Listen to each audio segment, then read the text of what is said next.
All right, our next album is Frozen Souls, Glacial Domination, death metal from Texas. This is their second studio album, released May 19th, 2023. The lineup is the same as their debut. Chad Green on vocals, Chris Bonner and Meechin Monday on guitars. I say those right, Bobby? Sure. Did I?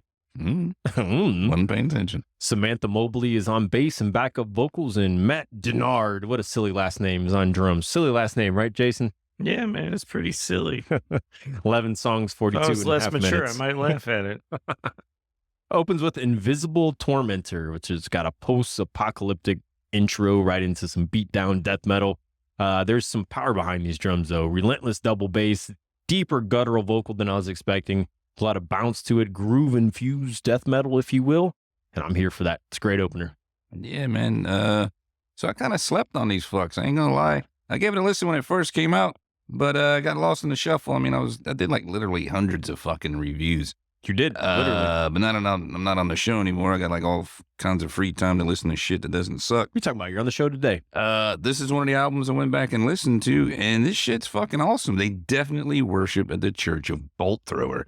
From the vocal delivery to the use of the double bass drum grooves, and he even got a chick bass player like old Joe Bench. It's fucking cool stuff. Invisible Tormentor's got the cool 80s like slasher kind of film intro stuff, and it gets into a chuggalicious grind mixed with some moshy grooves, man. It's a great fucking opener. Mm-hmm.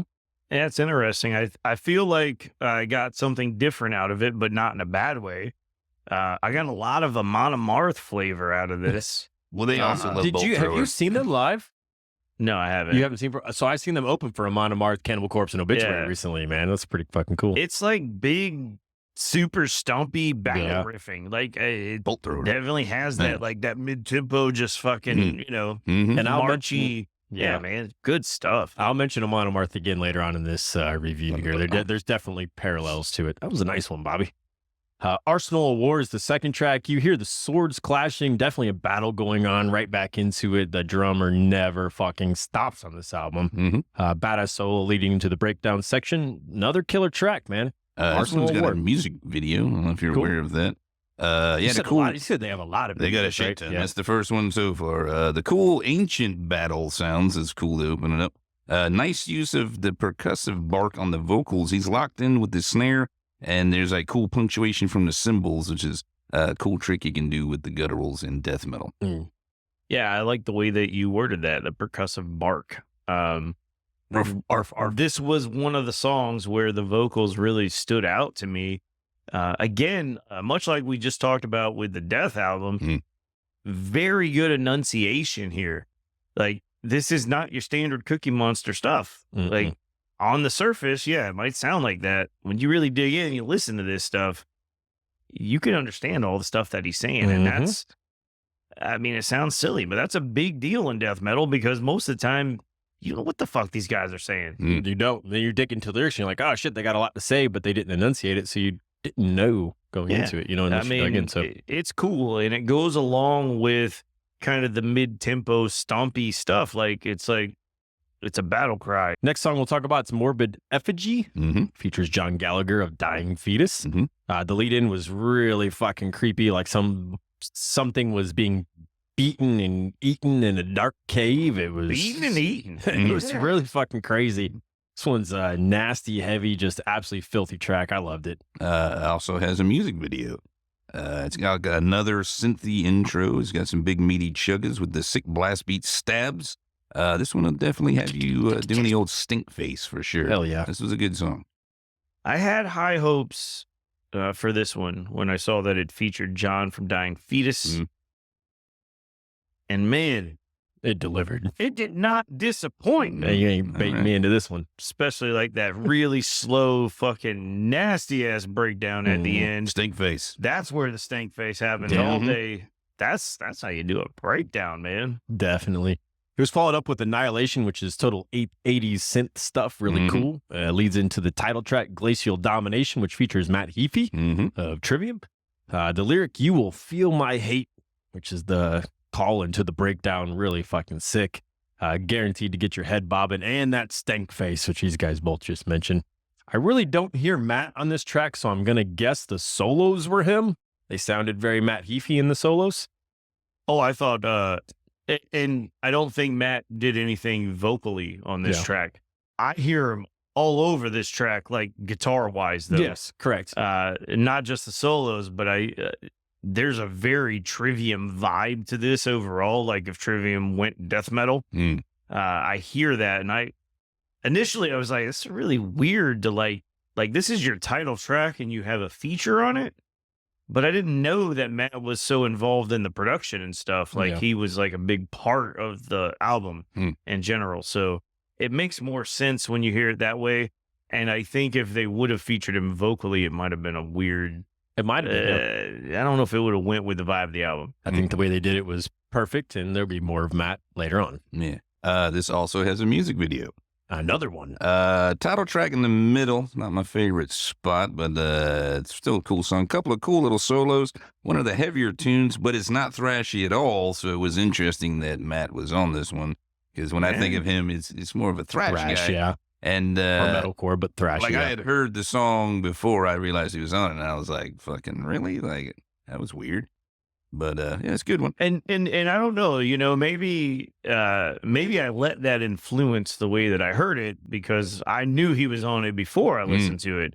So I don't know. But for me, like I just heard that like Trivium influence all over it. But I mean, it could just be an opportunity for him to go do something. Like he's known as a thrash guy. That's what they fucking want. Go party with these guys, do some goddamn death metal, man. I mean, he did the whole, the whole album with, the Ibaraki album with Isan from Emperor. So, you know. He did. Didn't they do the split with like Heaven Shall Burn also? Yeah. I mean, so he's done a lot of he likes crazy heavier shit, stuff, man. Like, but yeah. I think that's a cool way to do it. It's the Jamie Josta approach, where like if I'm gonna venture outside of my box, I'm gonna do it in another band. I'm not gonna do it. I'm not gonna do it to Trivium. I'm not gonna do disservice to my fan base. I'm gonna do it outside so that it's something else. So that's cool. Frozen Soul. It's not a title track, but I mean it is named after the band. It features Ghost, G-O-S-T, not Ghost like the very popular band with Papa Emeritus on it. But this one's if they were on it. This one's got a monomarth march to it. Very clean riffing. I like they buried it into the mix though. It sounded like it was way down in the road. A very cool effect. One of the riffs in that track. I don't know if you caught it, but it sounded like it was like way far off. But it was a super cool riff. The song abruptly ends, which is a weird transition into the next track, which is Assimilator, which also features Ghost, which has much of the feel of the last track, but it has a chanty chorus. Huge riff with a lot of groove. I like how they turned that into a solo later on in the track. They carried it over. Drummer never stops. Dude's an absolute machine. This kind of feels like a 2-part song here with this band. Oh, yeah. So check this out. Also has a music video, but it's a double. It's the fucking Frozen Soul and Assimilator. Yeah. Yes. So, well, this isn't the title track that you mentioned. I think this is an excellent example of what this band is doing, the Frozen Soul. It's got the synthy intro, again. It's got the big meaty riffs, got the nice leads, monstrous gutturals. Drums are switching between the grind and the moshy groove, and they slow it down for some sick, swampy stomping. And then it goes into the next one, Assimilator, which is a cool accompaniment track for the fucking one before it. Makes sense that they did the double video. Like he even said it felt like it was a 2-parter. That's what they fucking meant. And it's pretty cool. It's interesting they didn't name it that way, because I didn't actually hear it as an abrupt stop, because I heard it stop, but then it led right into the next song. Yeah. So good handoff. A little bit of again, like weird choice. Like you named this song after your band, and then you had a guest feature on it, which is still a little weird to me. Yeah. But this song is awesome, dude. Like, little bit of a fake out at the beginning with kind of the electronic stuff. But then you get into some like Mustaine style riffing again. We mentioned that with the last band, but I hear it again here. Really cool stuff. And again, like it just feeds right into that next track. Great. It's a 2-parter song that they didn't name as a 2-parter song. Exactly. So here's a theory on that. Perhaps they were working on Assimilator, had the Ghost come in, and they were like, hey, remember that old song we had, Frozen Soul? Like something they had from back when they started the band. Let's fucking bring that riff back and just feed it in. And then, that might be what happened there. 2 for 1. Because even lyrically, and look, I don't have the notes to back it up, but I remember that lyrically it ended and went into the next one. And I failed and didn't make notes on it. There was parallel But with the lyric. lyrics fed into one another as well. Yeah. So sorry for not doing my proper homework on that. This guy. I heard it. I just didn't make notes of it. Guy. Piece of shit. Damn. My poor self-esteem. Yeah, we're on Best Served Cold. I need my mom to tell me I'm handsome again. Which is, that's my favorite track for sure. It's got the nice fade in, great grinding groove, and it's about vengeance. How could you not love that shit? There you go. Best Served Cold. I like that one. Good Totally bolt thrower all the way through. Definite Bobby track. Yes. Abominable is close to the end here. Say It that also again? features. Abominable. Abominable. Yeah, that's so It follows fucking up with partying. Abominable, Abominable. which also features Matt Heafy of Trivium again. Horror movie shit leading into an evil ass fucking satanic riff. It's more brooding. There's a chanty chorus again. The solo section absolutely rips. I'm guessing that's Matt again. So another great track. Yeah, another intro. The way he says abominable. That's just fucking catchy, bro. A lot of the tracks had intros. There's a lot of intros. But this one gets a bit skanking for the solo part, and I'm wondering if that was Heafy's suggestion. Yeah. Like, he's on the one, and he's like, maybe, I don't know, kick it It's a up a big little deal bit. for I him. can Feel like it was Heafy. a little more comfortable shredding on that, you know? Yeah. Also, just kind of side note, like, all right, we've heard Heafy venture into the black metal. Mhm. Can we get a Heafy death metal album? That'd be cool as fuck. He's down. listen to He's that. got the chops for it. That's for sure. Yeah, That I would dude's got a check lot of that out, range. man. So I want No to hear bullshit. that. Sure. Yep. Not a fan of trivia. I mean, they're thrashy. I respect it, but I would definitely check out some a Heafy little more death heavy. metal. Yeah, Yeah. for sure. Fucking A. The album closes with Atomic Winter, all-out war with explosions, bullets, and sirens leading into it. Another intro, as Bobby mentioned. Heavy bass and drum, beat-down, chuggy riffs. Absolutely brutal way to end this album. I loved it. Yeah, it's got the intro is more sounds of battle, but this one was more modern, whereas the previous sounds of battle was more like ancient. I thought that was pretty cool. Big chunky stuff. One last serving of a brutal gut punches. Nice fade out with the synthy stuff. Cool fucking closer, man. Yeah, man, this is the amalgamation of all the crazy little things they've been doing, the atmosphere, the vibe they've been building on towards this whole time. You know, they've got this dark, desolate, wintry, frozen vibe, which is fucking It does have funny. a cold vibe. to it. Glacial Domination. Which is, it's funny that they're from Texas and they're creating this, you know, Yeah, they've Even the managed to videos is they're in the snow and shit. yeah. I mean, it's cool as fuck. It's just funny. Like, well, they're into all that mythology and what stuff. are you daydreaming of if you Yeah. live in fucking the Texas heat? Like, Well, these guys, if for those unaware, these guys are ones that like people to play Magic the Gathering, the card game, in their mosh pits, and they mosh around them, man. They're into all the fantasy and Bolt stuff like that. thrower, that's named after a weapon from the Warhammer shit. So There you they go. probably got into that. Hell yeah. but yeah, man, they brought it all together on this last track to close it out. They've created this vibe throughout the whole thing, and this is a perfect way to sum it all up and close it out. Overall, for me, I think this is a really solid death metal album. It's slow and stompy, which I really like. They managed to capture their own vibe and stand out amongst all of the other modern death metal bands right now. Not easy to do. And the only complaint I have is the record loses me a little bit towards the middle, but they pick it back up. I think that they capture the wintry frozen vibes perfectly. But that vibe that they created also started to take a little bit of a mental toll on me, and you start to kind of feel a little bit worn down by it as you're listening to it. It's like, oh man, like I'm fucking out here in the cold and I'm gonna get frostbitten, and you start to feel that a little bit, and then at the end they bring it back with a little bit more energy. So overall, I really like the album. For me, it's a 4.5 out of 6. 4.5. All right. Okay. Before I sum it up, just one quick thing. They also do a cover of White Zombie's Creature of the Wheel.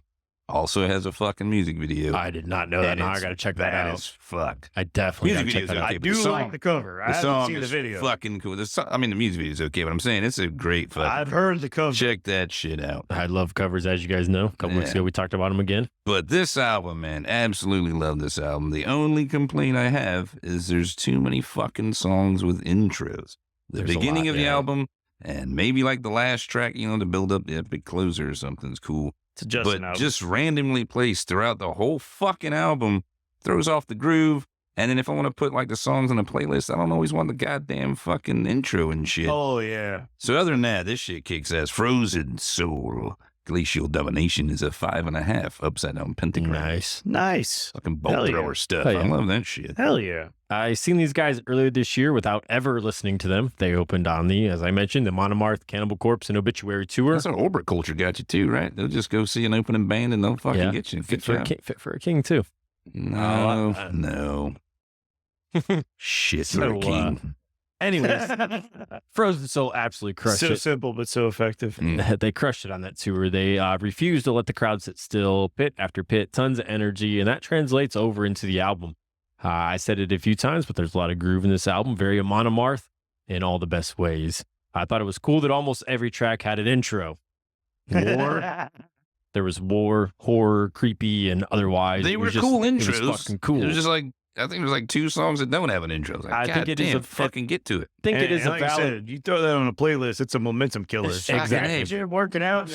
And that's what I was going to say. It's a valid point that in a playlist situation that doesn't really work out, an album situation, I did like it. Yeah, They could cut back the intros just a little bit, but I did enjoy it. Matt Denard is absolutely impressive on drums. He never stops and has a ton of power behind it. He's beating the shit out of his drums. I wouldn't be surprised if they don't change the drum heads after every single fucking set of the tour. Some blistering solos, lots of cool riffing. Cool riffing, Bobby. Yeah. Chad Green's because You like riff.